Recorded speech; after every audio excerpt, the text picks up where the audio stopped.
First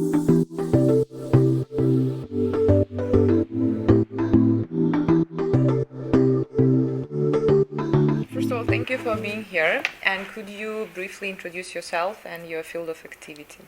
Yeah. So my name is Eddy Hartog. So I'm since June a senator, means member of the House of, so the first chamber of the House of Parliament in the Netherlands, and formerly I was a civil servant of the European Commission.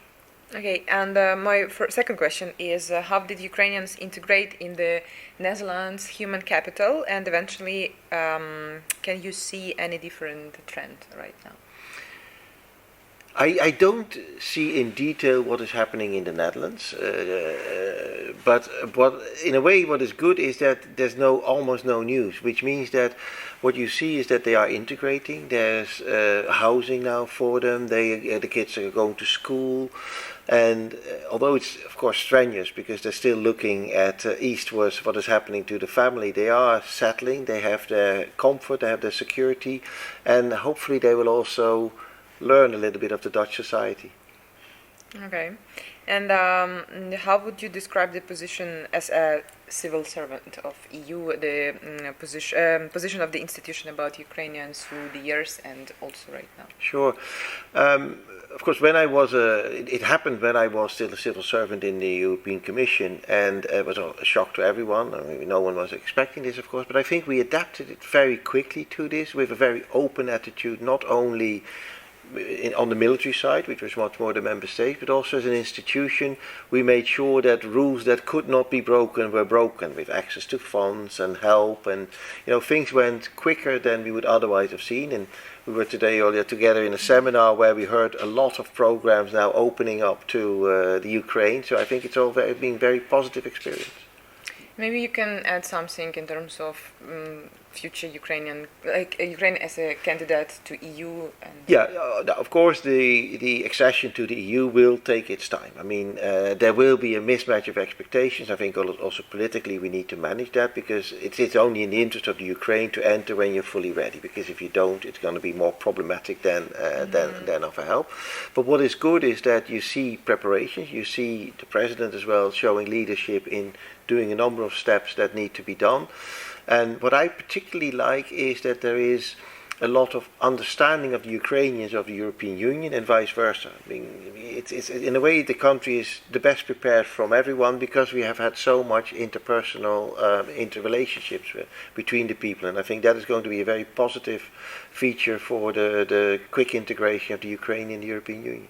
Maybe you can advise to Ukrainians what steps should we follow. I never advise others to do whatever they want to do. They know what the expectations are, and I'm a member of a pan-European political party, Volt. We also have our chapter in the Ukraine, and Volt Netherlands and Volt Ukraine have the same policy. We have the same platform. So it's all about integrating, about making Ukraine part of European Union, but at the same time also the Ukraine meeting the ambitions that we have for the whole of the European Union in terms of corruption is one of the problems that we will need to deal with. We need to come clean on that. Infrastructure, climate change goals, immigration. There will be immigration in the EU. Ukraine will have to then also do it. So we have that collective view of where we are going as an EU, and the Netherlands is as much part of it as the Ukraine will be.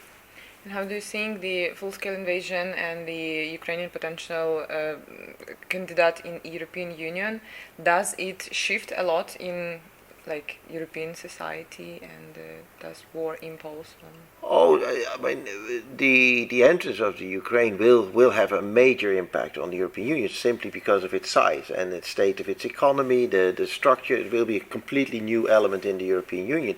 But I think on both sides we are ready for that, and we want that to happen. It's all our job as politicians is to make sure that it happens. Yeah. And may I ask you, maybe if you just have to describe, this possible integration with some keywords, what would they be? Like, which kind of paths we should pursue toward toward the integration of Ukraine into the European Union? Yeah, there's of course a technical answer to this in terms of the EU legislation and following it. Again, I come back to the rule of law, corruption, political system.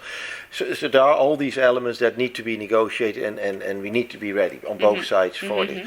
But what I find more important is the human angle, the bridges that we are already building now between the people of the Ukraine and the various peoples, the various nations in the European Union, is already preparing that ground for a good integration, and that's what makes me very hopeful for this. We as Volt, we position ourselves in 2050, I said that before as well, and there's a lot of things that will happen. The European Union will be climate neutral, we will have a high speed rate, but we will also include the Ukraine in that. Absolutely. I would say also for the event that we have today, human capital will be like the very first thing that we will invest on, especially young people. You said it, I was going to say that, because it's really, Volt comes from young people saying, well, we don't want this nonsense of very nationalistic type of behavior anymore, because it doesn't resonate. We're proud of our country, and you should be proud of the country. I'm proud of my country, but it doesn't mean that it's the only thing on earth. And to be honest, in a geopolitical context with China, with big India, with the United States, there's developments there that we can't afford as a European Union to stay fragmented. Absolutely not.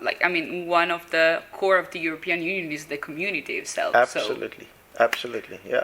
Yeah, thank you. Thank you.